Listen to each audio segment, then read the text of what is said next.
Radheshyam. Japo Hare Krishna, Hare Ram, Bhajo Nitai Gauranga Radheshyam. Japo Hare Krishna, Hare Ram.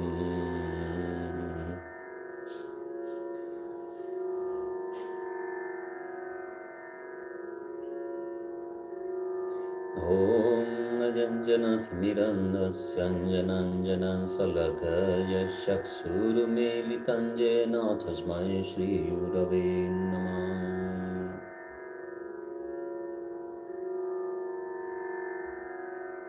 Krishna Karuna Sindhu Dinavandhu Jagatpate Gopesha Gopika Kantarada Kantanamoshtute Tapta Kanchana Gaurange Radhe Vrindavaneshvari Vrishavanushuti Devi Pranamami Hari Priya. Tvameva Mata Chapita Tvameva Vandushka Sakha Tvameva Vidyam Dravinam Tvameva Sarvamam Deva Deva.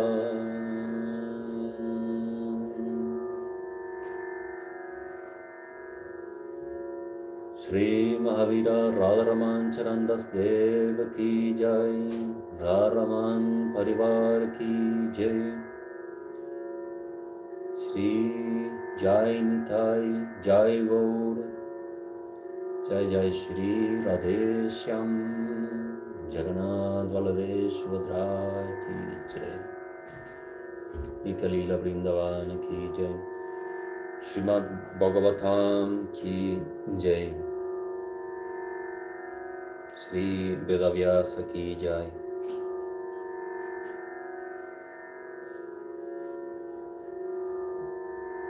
We will read from the verse 22 of Book 2, Discourse 10, 22. On the Vedas proceeding to awaken him through hymns and of praise addressed to him, and on the cosmic being feeling inclined to hear them, there appear in him a pair of ears, the Devatas, the deities presiding over the four quarters, as well as the auditory sense, itself, and thence follow the perception of sound, the object of the auditory sense. 23. When again the cosmic being felt inclined to experience the softness of hardness, lightness or heaviness, and warmth and coolness of objects, there appear in him the skin, the seat of the tactile sense, and on the skin there arose the hair, the sense perceiving touch as well as the itching sensation, the trees as well as the winged god, the deity presiding over the tactile sense. Nay, he was also covered all over his skin, within as well and without, by the tactile sense when followed the perception of touch, the object of the tactile sense. 24. As soon as the cosmic being felt inclined to perform various acts, a pair of hands grow out of him. In these hands there appear a faculty of grasping things, and even so Indra, the deity presiding over this faculty, as well as the act of grasping, which depends both on the faculty of grasping and the deity presiding over it. 25. Even as the cosmic being felt inclined to walk accordingly to his will, a pair of feet grew out of him, and along with them appeared Lord Vishnu, the deity presiding over the feet himself, as well as the faculty of locomotion. with the help of which people procure the materials for sacrifice. When the cosmic being craved for offspring, sexual enjoyment, and immortality, heavenly bliss procurable through a pious married life, a penis grew out of him, and even so there appeared in him the faculty of copulation. The god Prajapati, the deity presiding over this faculty, and the pleasure arising from sexual commerce, which depends both on the faculty of coition and the deity presiding over the same. 27. On the cosmic being, feeling the urge to void excrement, there appeared in him the anus, and thereafter the faculty of defecation, and then the god Mitra, the deity presiding over the organ of evacuation, as well as the act of defecation, which depends both on the faculty of evacuation and the deity presiding over it. When the cosmic being felt inclined to pass from one body to another and leave the former with that end in view, there appeared in him the navel, and in the navel sprung up the vital air called Apana. And then the god of death, the deity presiding over the Apana air, and then came about the dissociation of Pran from Apan, death, which depends on both the Apana air and the deity presiding over the same. Small parenthesis here, we can see that everything that is created in our body, our human body, is related and direct expansion of the body of Bhagavan. Therefore, the human body is a reflection. The human body, earthly human bodies, are a reflection of the supreme human body, the supreme person. This shows how the supreme person is the creator. 29. On the cosmic being, feeling inclined to take food and drink, there appeared in him the cavity of the abdomen, the intestines, and the network of veins and arteries, as well as seas. The deities presiding over the intestines and rivers, the deities presiding over the blood vessels, and even so satisfaction and nutrition, the former of which depends on the intestines and the seas, and the latter on the veins and arteries and rivers. When the cosmic being felt inclined to contemplate his own Maya, wonderful energy, there appeared in him the heart, and thereafter the mind, then the moon, the deity presiding over the mind, and last of all, volition and desire, the two functions of the mind. 31. From the elements of earth, water, and fire were evolved the seven constituents of the body of the cosmic being: the thick outer skin, the thin inner skin, flesh, blood, fat, marrow, and bone. Even so, from ether, water, and air sprang up his vital air.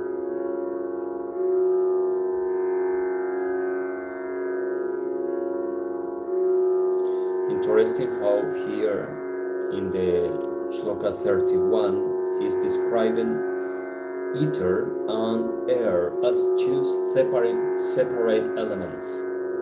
This is important because normally we think that we are breathing air indeed, but what we are really taking for the lifespan of our body, the breath in, breath out, must be ether, not just air. Air is the material thing that is flowing, but the ether is a much more subtle energy that is the pran. Water ether, and air. Three different elements that we must take in consideration when we are breathing, by the way. When we breathe in, breathe out in full consciousness, we can have in mind, in ourself, in consciousness, that we are breathing air, ether. We are breathing the ether, prana. Then all this cosmic energy and consciousness is coming inside us and going out. So we can move all this prana energy that is inside and outside. Understanding that we are breathing the air, but this is one layer of the energy of the prana. So in our mind, in our consciousness, in our breathing in, we can include in full consciousness the ether. So through that, our breathing will be full of consciousness. And when we exhale, we can also do the exhale in full consciousness. This means that I can breathe in consciousness, Brahman, and I can exhale ignorance. This is a ancient yogi pranayama. So through the breathe in and breathe out, we can move the avidya, ignorance, out of our body and increase our vidya, our wisdom, our consciousness. 32. The senses of perfection are all directed toward their objects, and the objects of senses are born of the ego, the source of the elements. Mind is the seat of all morbid feelings, while intellect reveals to us the reality of objects. Mind and intellect are two separate things. 33. I have thus described to you the gross form of the Lord. It is enveloped outside by 8 sheets: earth, water, fire, air, ether, ego, the Mahatattva, principle of cosmic intelligence, and Prakriti. Beyond this is the Lord's most subtle form, which is unmanifest, unqualified, having no beginning, middle, or end, eternal and outside the realm of mind and speech. 35. Both the subtle and gross forms of the Lord, which I have described to you, are the creation of the Lord's Maya. The subtle and gross form. So the subtle, we're speaking about the prana elements like this: ego, Mahatattva, Prakriti, and the gross is the body indeed. They are created by Maya. Hence the wise refuse to accept either for worship. So none of that should be worshipped based on SRIMAD Bhāgavatam. None of those elements should be worshipped based on Bhāgavatam, because are the very nature of Mahamaya, the big illusion.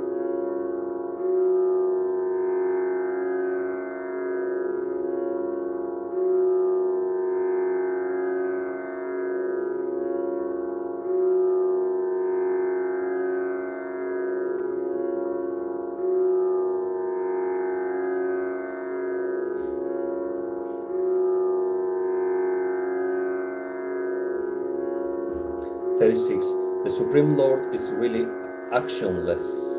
It is by his own Maya that he becomes active, assuming the form of Brahma, He reveals himself both in the form of word and what it denotes. It evolves many a name and form and activity. 37 and 39. Prajapatis, lords of created beings, Manus, gods, riches, the various classes of the Manes, Siddhas, Charanas, and Gandharvas, Vidyadharas, Asuras, Guhyakas, Kinnaras, Apsaras, Nagas, serpents, Kimpurushas, snakes, Madrikas, Raksasas, Pishakas, Pretas, Bhutas, and Vinayakas, Kusmandas, Unmadas, and Betalas, Jatudhanas, and Grahas, birds and reptile, beasts of prey and other animals, trees, mountains, and all other names and forms in the universe, O King, are his. All other creatures, both animate and inanimate, whether viviparous, oviparous, sweet-born, or sprouting from soil and living either in water, on land, or in air, are the good, bad, or mixed fruits of corresponding actions. 41. The predominance of sattva, rajas, and tamas is severally responsible for birth as a god, as a human being, and as a denizen of hell, or as a member of the subhuman species. Each of these three destinies is again subdivided into three varieties according as each of the three gunas is eclipsed by either of the other two gunas, modes of Prakriti, or not. 42. Having assumed the form of Vishnu, who is all virtue, for the support and sustenance of the world, the same Lord preserves and sustains this universe by appearing from time to time in the guise of animals, men, and gods. Again, when the time comes, the Lord appeared as Rudra from the fire of universal destruction and dissolves this universe once created by himself, even as a blast blows away a mass of clouds. 44. The Lord, who is possessed of inconceivable, yes, power, has been described as above, as the creator, preserver, and destroyer of the universe. The wise, whoever, should not regard him only as such, for he is even beyond this description. We see that many philosophical concepts and religions, they say that God is the creator, that this is the top level of God, that he is the creator of the universe. But we see clearly, we can understand through SRIMAD Bhāgavatam, that SRIMAD Bhāgavatam is telling us that we should not worship not the subtle, nor the gross creation. So all this creation, subtle and gross, is the creation of Maya, Yoga Maya, the illusion. So when somebody says that God is the creator, and this is the top level of God, we are speaking about an energy or a consciousness that is behind what is behind the creation only. But Bhagavatam is telling that God is not only this. God, Bhagavan, the Supreme, is beyond all this creation.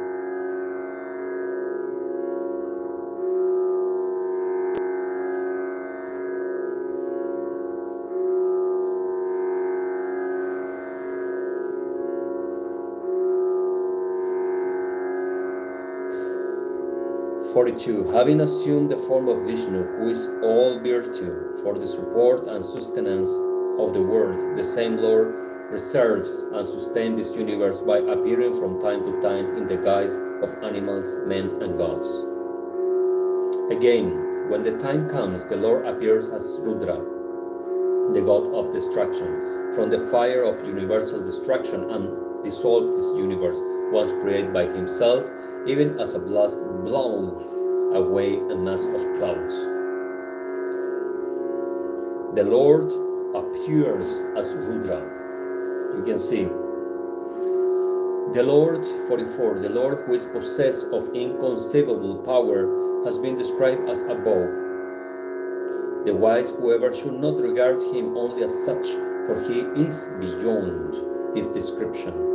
45. The Supreme has no doership in relation to the creation and other activities connected with this universe. Shruti texts ascribe it to him only with a view to denying it, for the same had been superimposed on him by Maya.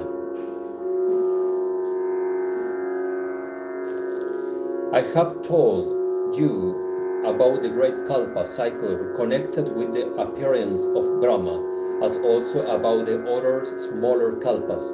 The process of creation is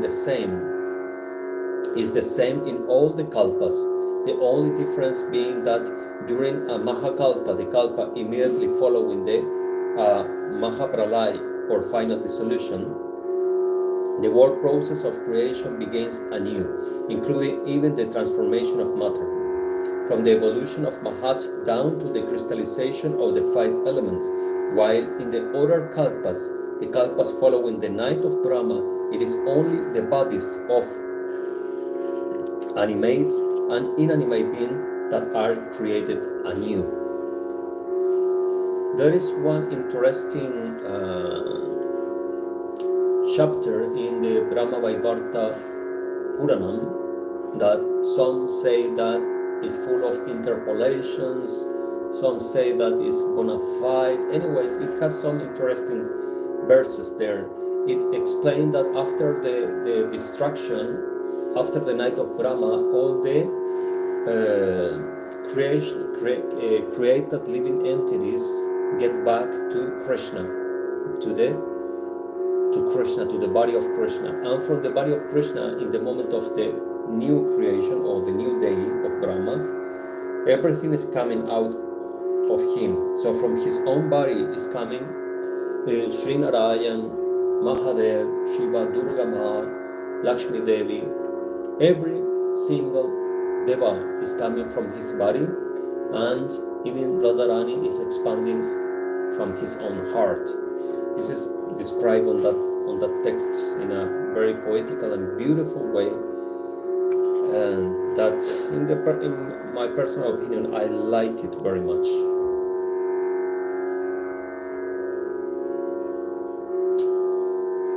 "47. I shall describe in full the measure of time, both gross and subtle, the duration of a kalpa and its divisions later on, and it will appear in the book 3, that is coming after this chapter we are reading now. Now hear the story of Padma Kalpa. 48. Saunaka said, Shuta, you told us how Vidura, who was the foremost of the Lord's devotees, left his kith and kin, so very difficult to part with, and traveled on foot to all the sacred places on the earth's surface. 49. Where did he come to have a talk with the sage Maitreya, the son of Usharu, on spiritual topics, and what was the truth that the venerable sage talked to Vidura in response to the latter's queries? Tell us that story of Vidura, O gentle Shuta, as also the circumstances in which he left his kinsmen and what led to his return. And 51. Shuta said, King Parikshit too asked this very question. I now proceed to reproduce to you the discourse that the great sage Shuka gave in response to the king's choirs. Thus ends the 10th discourse entitled The Disposition of the Limbs of the Cosmic Being in Book 2 of the Great and Glorious Bhagavata Purana, otherwise known as the Paramahamsa Samhita, a collection of 18,000 verses composed by the sage Vedavyasa. End of Book 2. Srimad Bhagavatam Ki Jai. Bhajanitai Gaura Radheshyam Japo Hare Krishna Hare Ram. Worship to Nitai Gaur, worship to Radheshyam. Do your japa of Mahamantra Hare Krishna Hare Ram as the bridge to achieve the lotus feet of Nitai Gaur. Therefore, you will achieve Radheshyam. Jai Sri Radha.